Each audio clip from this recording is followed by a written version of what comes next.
All right, welcome back to another on-base baseball video. My name is Brian Haverkamp, and in this video I'm going to be introducing a prototype of a new game that I've been working on. It's codename Dog Days Baseball, as in the dog days of summer.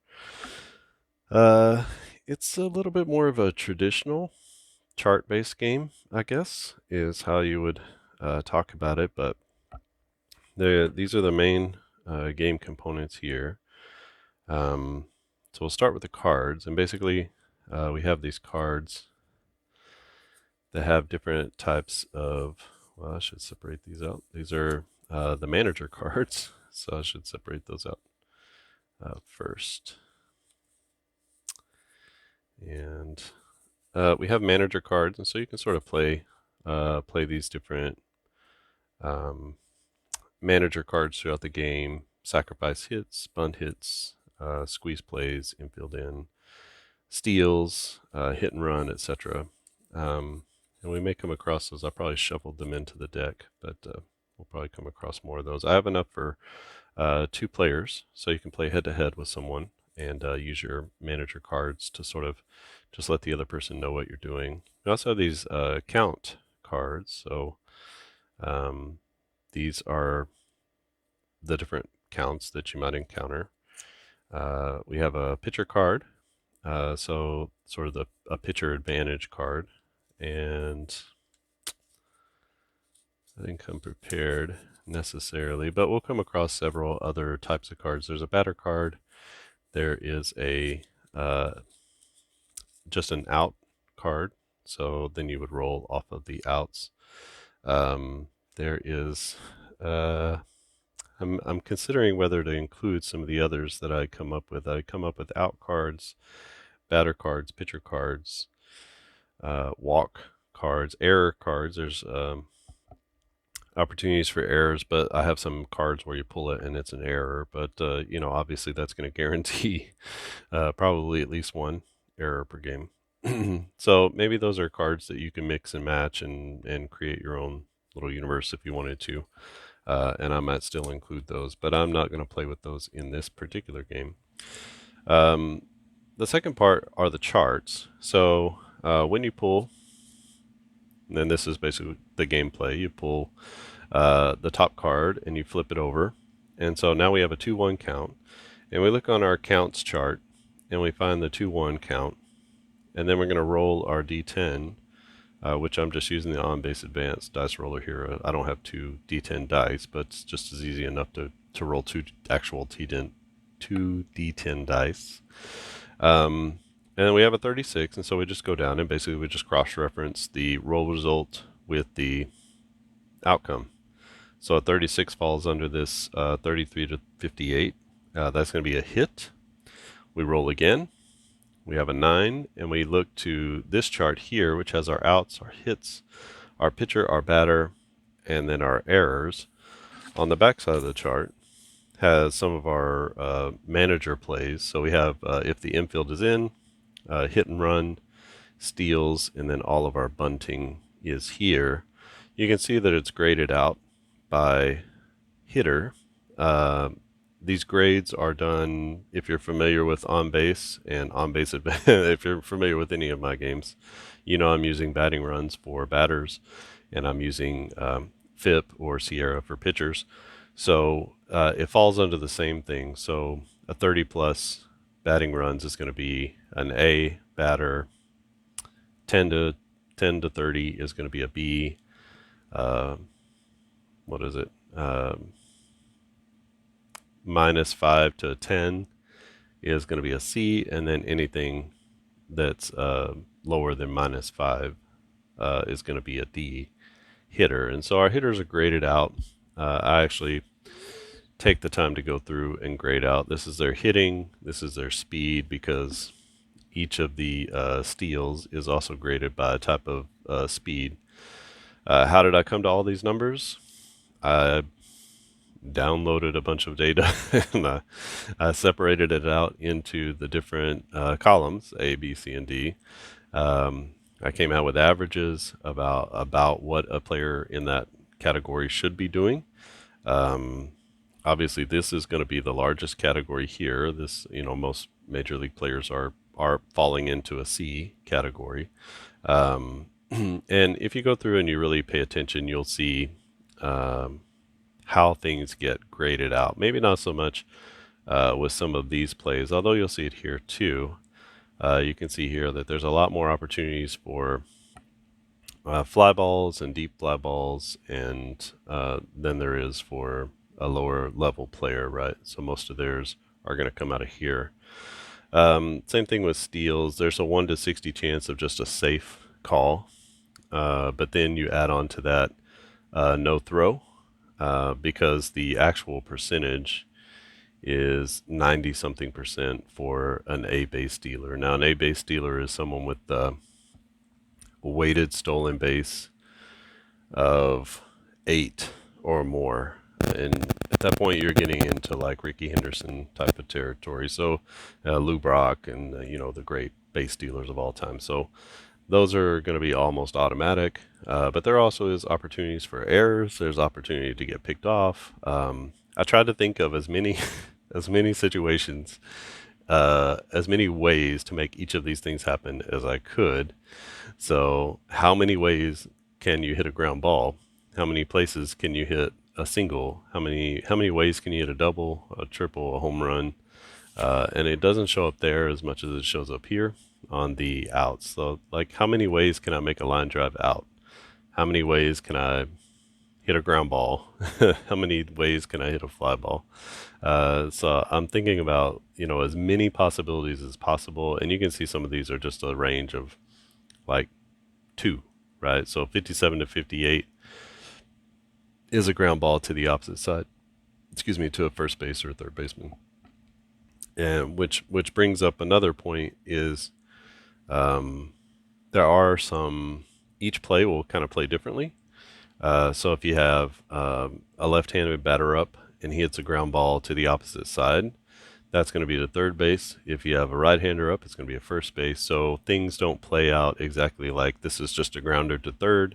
I tried to work off of real batting data. So what are the percentage of line drives? What are the percentage of line drives up the middle?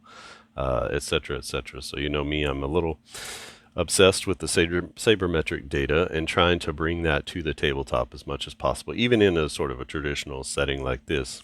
So that I even found on saber.org, which is the Sabermetrics academic journal, basically. Someone had done some research from 1986, and it was based off of each of the counts. And so I used that research to be able to create the counts here. So you can see when you get to 3-2,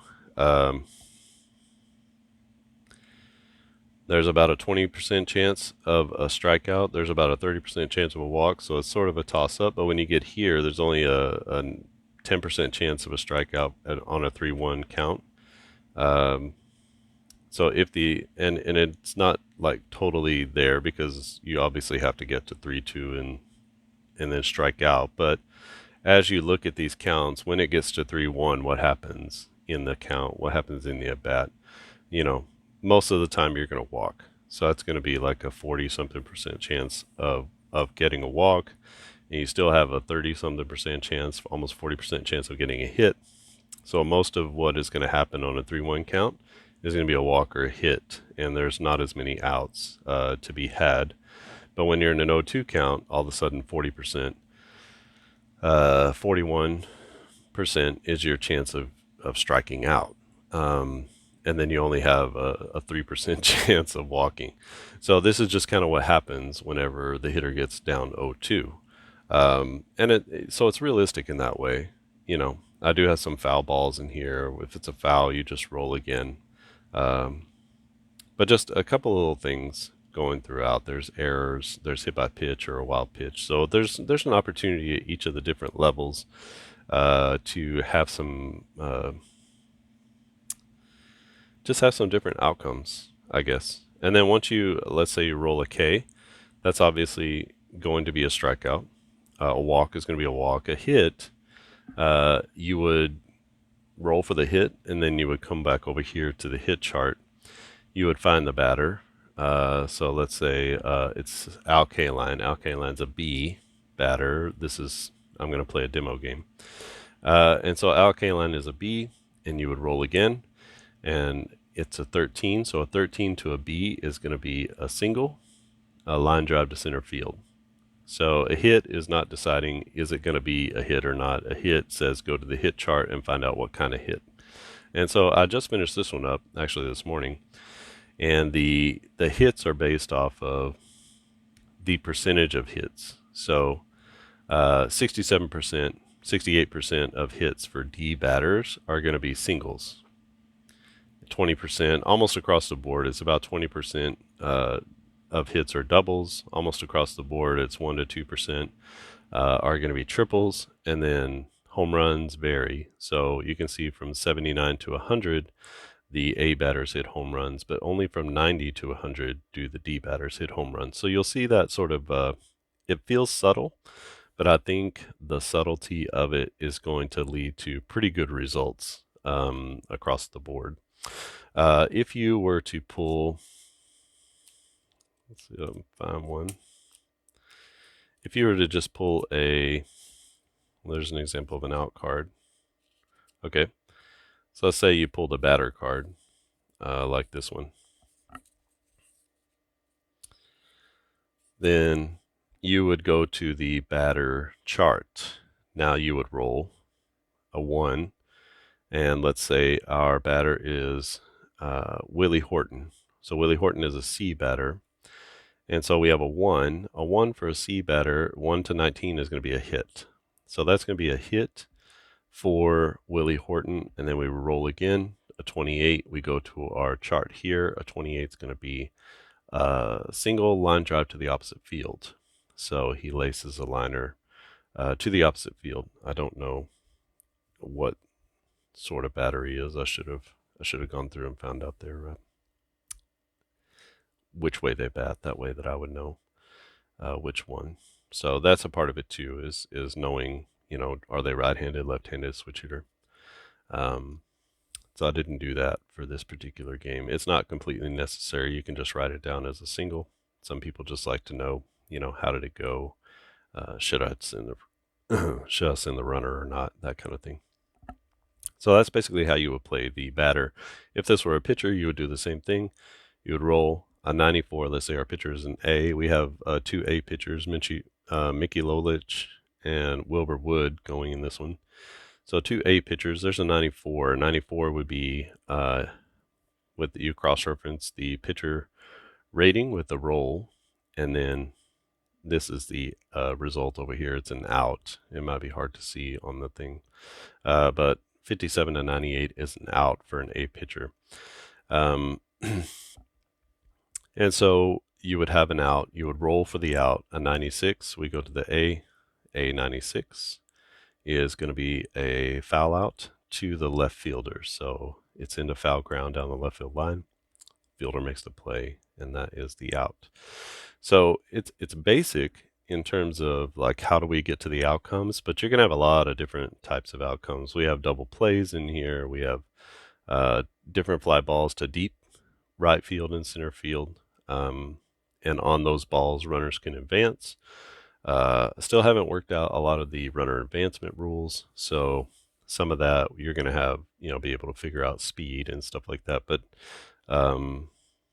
once this gets into people's hands to play into demo, I'll need some help and maybe just creating charts for tag ups and extra bases and stuff like that, based off of their, trying to find some data. I'm trying to base all of this on data, right? So I'm looking for the outs are a little bit more of a guess. The errors are a little bit more of a guess, just getting as many errors in as I could.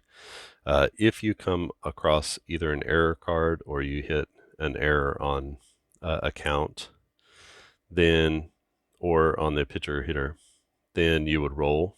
So let's say a 94. A 94 is going to be here. That's a throwing error on the second baseman. So you would go to the error chart to find out what was the error, what happened. Okay, so this is Dog Days Baseball, and it's really as basic and as simple as that. This was sort of Some version of this was suggested by Kurt Roberts, like an old school flip baseball game from back in the day. And I've tried out and worked out a couple of different versions of things with Tabletop Baseball Manager, and I still like that game, but this is a sort of a more advanced version of that game, I guess. And we'll see how it goes. We have two teams here. This is going to be the 72 White Sox at the 72 Tigers. So the lineup for Chicago: Walt Williams, Mike Andrews, Dick Allen, Bill Melton, Rick Reichert, Carlos May, Rich Morales, Ed Herman, and Wilbur Wood.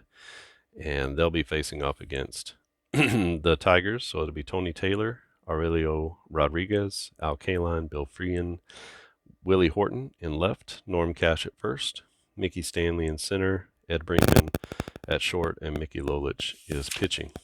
Both of our pitchers are A pitchers. I'm just going to keep that over here, just so we can see, just so we can see the game board. And I don't know how much of this I'll do. I only have about 15 minutes or so, so I'll just play along and see how far we can get with this. Hopefully, everything is still kosher up here and everyone can see everything. Seems good. And so we'll get started. Top of the first, it's Walt Williams, Mike Andrews, and Dick Allen. So the 0-2 pitch to Walt Williams. 0-2 is going to be a 70, and that's here. 70 is going to be an out. And Williams is a C batter, so a C. And then 1 to 15 is going to be a strikeout swinging. So Lolich gets the first out of the game, and that's going to be a strikeout. So it brings up Mike Andrews. It's going to be a 70 on a 1-0 pitch. So 70 is going to be an out. So we roll on the outs chart, and I'm sorry, Walt Williams was a D, but it's the same thing. So Andrews is also a D. That's going to be 50 for a D. A 50 for a D is going to be a ground ball, either a 4-6-3 double play or a 4-3 put out. So we go 4-3 on the put out. That's going to be out number 2. Next batter is Dick Allen. There's a 1-1 to Dick Allen, and a 1-1. It's a 47. That's going to be a hit for Allen. So we roll off the hit chart. Allen is an A batter. So a 28 for an A is going to be a single. It's a line drive to the opposite field. So it's a base knock for Dick Allen, and he'll be at first with 2 outs. It's an 0-2 pitch to Bill Melton. The 0-2 to Bill Melton. A 44 is going to be a hit. So back-to-back hits for the White Sox. Melton is a C batter. So a 57 for a C is going to be a single on the ground to the opposite field. So back-to-back hits for the Sox, and they have 2 on with 2 outs. It'll be Rick Reichert, who is a C batter. So 1-1 at 57 is going to be an out. So just into the outs column, he's a C batter, and that's a 26, and that's going to be a line drive pulled to the second or shortstop. I'm not sure how he bats, Rick Reichert. I don't think I have those.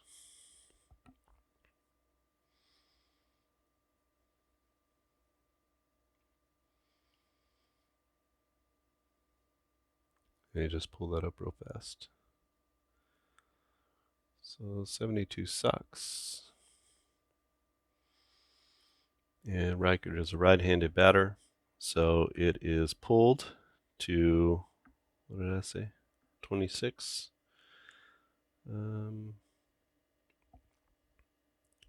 26 for a C batter. Pulled to second or short.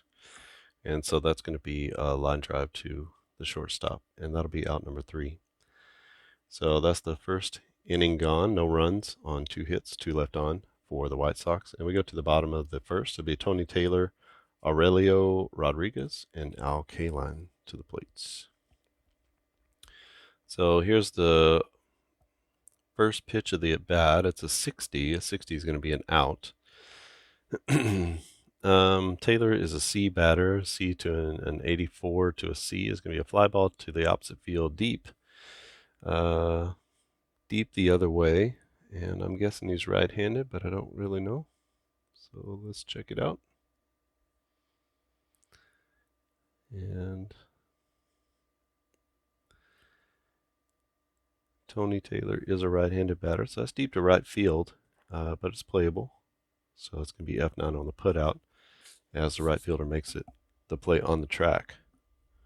So a little bit of a scare there for Wilbur Wood on the first pitch of the game. Next batter up is Aurelio Rodriguez. It's a 1-2. 1-2 here is a 6, and that's going to be a strikeout. So Wood gets his first strikeout of the game. It's going to be 2 down now, and Al Kaline to the plate. First pitch to Kaline is a 61. That's going to be an out. Kaline is a B batter, and so that's going to be a strikeout swinging. Back-to-back strikeouts for Wilbur Wood, and that will be it. 1, 2, 3 go the Tigers in the bottom of the first. We go to the top of the second. It is scoreless, and it'll be Carlos May, Rich Morales, and Ed Herman to the plates. Here's a 3-0 count to Carlos May. 3-0 is going to be a 76. 76 is going to be a hit. And so let's check our hit chart. Carlos May is an A batter, had a great season that year. A 33 to an A is going to be a single. Ground ball pulled to left field, so solid single to left for Carlos May as he unloads on the 3-0 pitch and brings up Rich Morales. Here's a 2-0 pitch to Morales.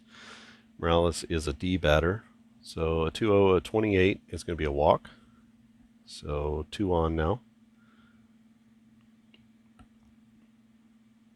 And Ed Herman to the plate. The 0-1 pitch to Herman, it's a 48. A 48 is going to be a hit. And that's going to be a 24 for a C batter. 24 for a C batter is going to be a single, a line drive to the opposite field. And I'm assuming he also is... actually, Ed Herman is a lefty, so that's going to be a single to left. And that's going to be a base knock. So the bases are loaded for the pitcher, Wilbur Wood. Let's go ahead and try to do a squeeze. Let's go ahead and play the squeeze card. I don't know if we have that here. Yeah, we'll just go ahead and play the squeeze card. And we're going to need the back side of this sheet for that, actually. So on a squeeze bunt, we're going to use this chart over here. So basically we just roll. And a 45. 45 is anything 41 to 50 is going to be a 1-3 fielder's choice. So this is going to be successful. And we're going to go 1-3 on the putout. So that's out number 1, but the run is going to come home on the fielder's choice. I don't think the other runners are going to move up. That's the kind of stuff I got to still figure out. But we do get a squeeze, and that's a successful bunt from Wilbur Wood as they bring in the first run of the game. Carlos May scores from third. Brings up Walt Williams back to the top of the order. Here is the first pitch to Williams, and that's going to result in a strikeout. I know that that's not possible, but this is how the game is going to work. So that's out number 2. Still runners at first and second base, and Mike Andrews into the game. This is going to be off the pitcher card. So we need to go back to our chart here. And off the pitcher card, a 97, the pitcher is an A. So a 97 is going to be an out. And we roll off the outs column. An A pitcher on an outs. Actually, he is a what? He is a D. D76. D76 is going to be a fly ball to the opposite field. And Mike Andrews is a righty, so it's going to be a fly ball to right field, and that's going to be it for the White Sox. They do get one on the squeeze play and take a 1-0 lead as we go to the bottom of the second inning. It'll be Bill Freehan, Willie Horton, and Norm Cash up. So here's a 3-2. 3-2 count to Freehan is a 56. 56 is going to be a hit for Bill Freehan, or Freehan, I don't know how he says it. Freehan is a B batter, had a good season that year, and a B82 is going to be a home run. So that's a line drive, pulled to left field, and that's going to be gone, and that's going to tie our ball game as Freehan goes deep. Freehan is probably how you say it, right? Brings up Willie Horton. Game tied now at 1. Here is the 0-0 pitch. That's going to be a wild pitch, so it doesn't really matter. So basically, nobody on base, doesn't matter. You just roll or flip again. So here's the 0-1, and it will be 50. 50 is going to be a hit, and that's going to be a 2-3 to Willie Horton. 2-3 to Willie Horton. Horton is a C. So a C batter, a 23 is going to be a single, a line drive to center field. So back-to-back hits for the Tigers, and they have one on. Let's go and try to steal with Horton. I don't know if we have a steal. Here's our steal sign. Steal card for our manager. Our stolen bases are here. Horton is a C, so we'll be looking at this third column. So we roll, it's a 24, a 1 to 50 is safe, and so Horton is going to be in there with the stolen base. So runner at second base now with nobody out, already one in the inning, and it will be Norm Cash to the plate. Cash is a B batter. There's a 2-0 count.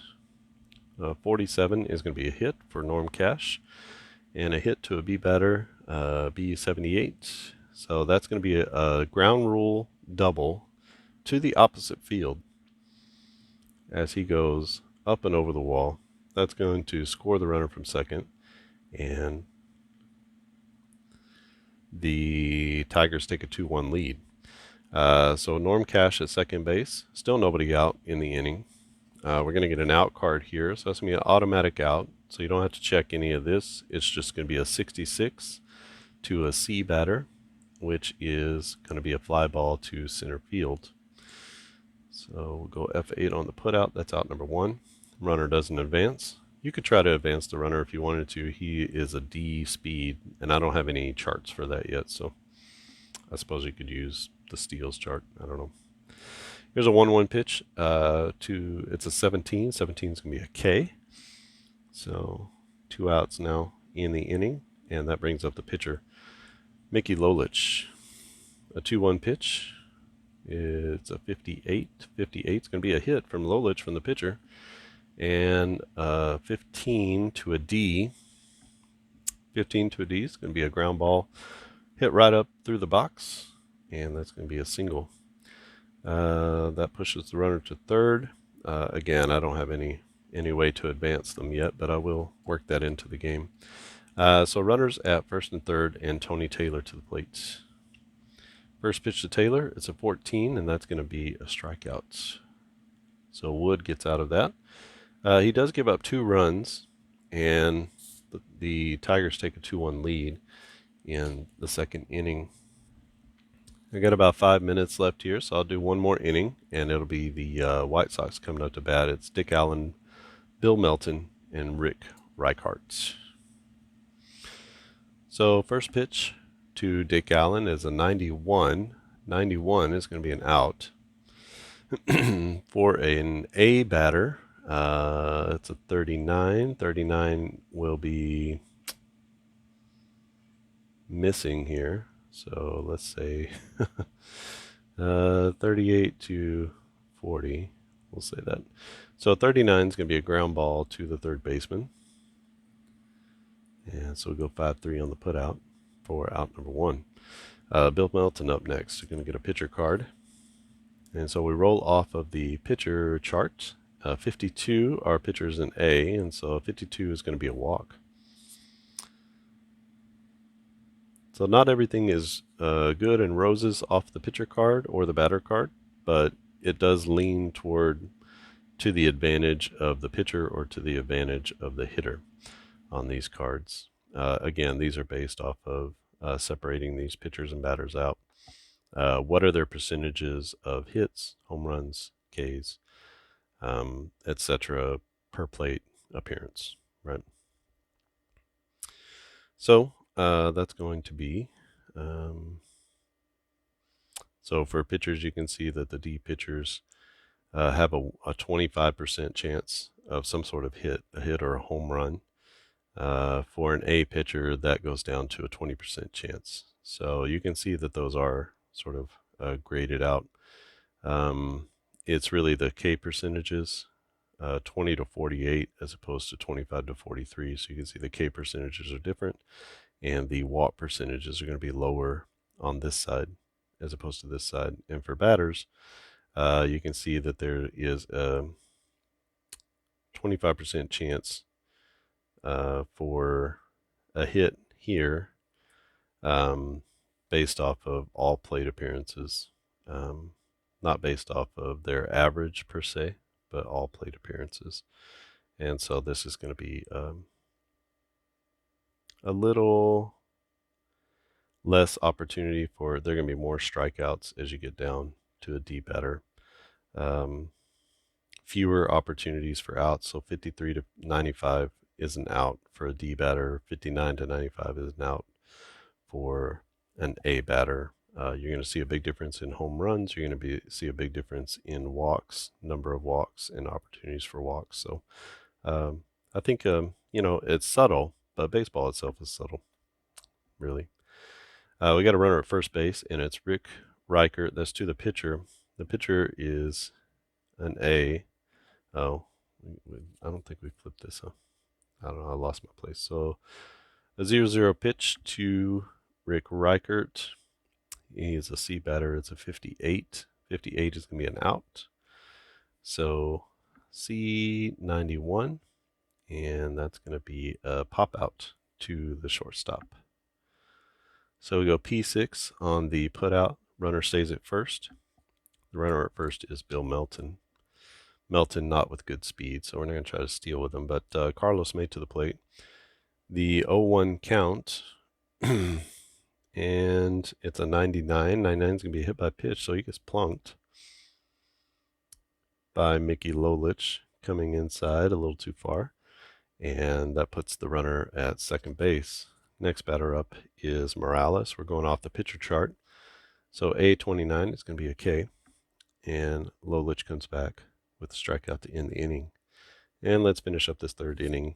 It will be Aurelio Rodriguez, Al Kaline, and Bill Freehan against Wilbur Wood. So the 0-1 count, here's a 36. 36 is going to be a hit for Aurelio Rodriguez. Rodriguez is a D batter. So a D5 is going to be a first line drive pulled into probably left field. Let's just check.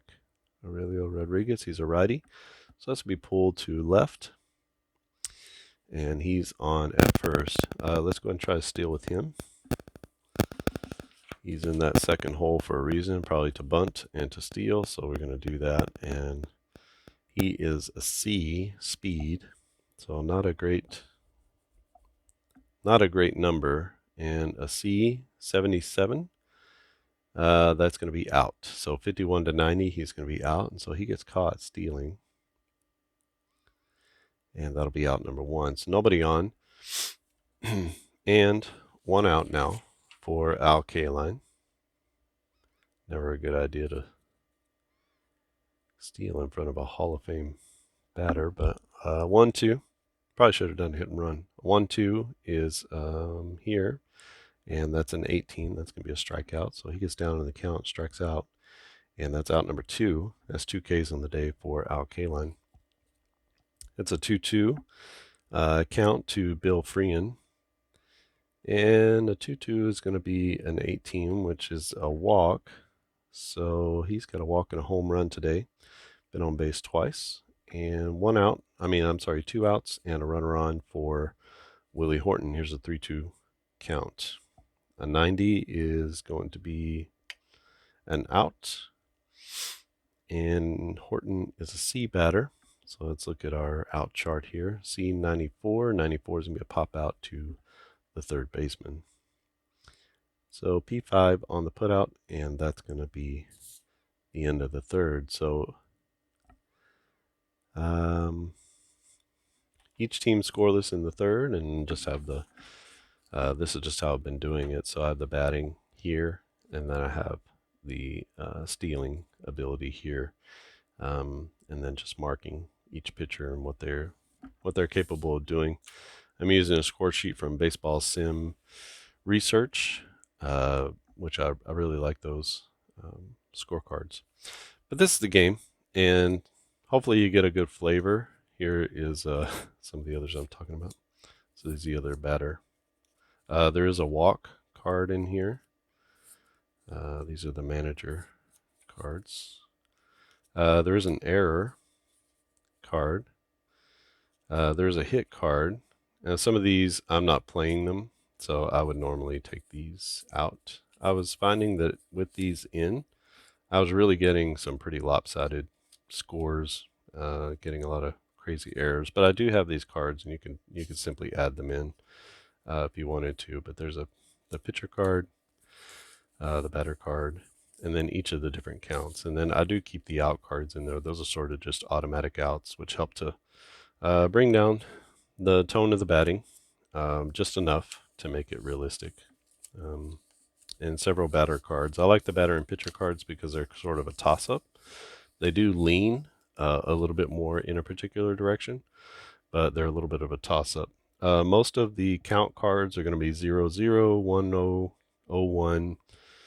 You're not going to get very many 3 2s or 3 1s or 3 0s. Those are going to be pretty rare. But most of your middle counts, 2 1, 1 1, 2 0, 2 1, those are going to be sort of your main ones that you're getting most of the time. And a lot of these are pretty evenly matched. So, here there's 18% K percentage, and what is that? That's 8% walk percentage. It changes a little bit as you go along. So 1 to 25, but only a 4% chance for a walk when the count gets to 0-1. So there's a few automatic home runs in here. Those actually do happen in those counts. 3-0, there weren't any home runs, so I didn't put those in there. Same thing, 0-2. And so it's just an interesting game and interesting concept. I hope that I can get this into the hands of people very soon so that you can play it yourself. But I just want to make sure I shore up some things like the base running. I can get rid of some of these gaps and things like this to sort of make this a little bigger. I know this one is probably nice and easy to see. These charts here are a little bit more difficult to see. I've taken away some of the gaps, but I'm just trying to think about how I can get these charts organized in a good way so that you could play very quickly with a small footprint, not having charts all over the place. But I like it because it allows me a lot of different sort of options and things that you can do in the game. My goal and my intention, these are quite small. You can see based on my finger, these are quite small right now, but that's just because I'm printing them on paper. My intention is to print these as a deck of playing cards. So I have 54. I think I have 54 of these, or maybe it's 54 altogether. I couldn't remember. But my intention is to make this a deck of like regular poker size playing cards. So they would be easy to shuffle, they would be easy to flip, and you would have to purchase that as part of a sort of print on demand. So really looking maybe to do more print on demand with this one as opposed to just PDFs. So, all right. If you have any questions or comments, please leave them in the comments section below. I know this is like super early prototype, but it does work and you can play a game, and I'm getting better results now than I was whenever I removed some of these like automatic hits and the walks and stuff like that. So there's a little bit more randomness to everything now. I've even considered only doing this chart here and not having not having the pitcher or the batter, that type of thing. But I think that adds a little bit of an element to it as well. All right. If you like this video, give it a thumbs up. If you haven't subscribed to the channel, please click subscribe. And if you click on the little bell icon, you'll get notified of new videos whenever I post them. I have my Braves Instant Replay going on, and also have a couple of games that I'm developing. One is a sort of a Yahtzee style roll game with dice, and this one obviously is in early development. Um, and again, if you have any questions, please feel free to ask about whatever. I'm just making stuff and hoping that it works and that it's maybe a new way to think about playing baseball or using old forms with new content, new sabermetric statistics to back those up. All right. Thanks for watching, and I'll see you again next time.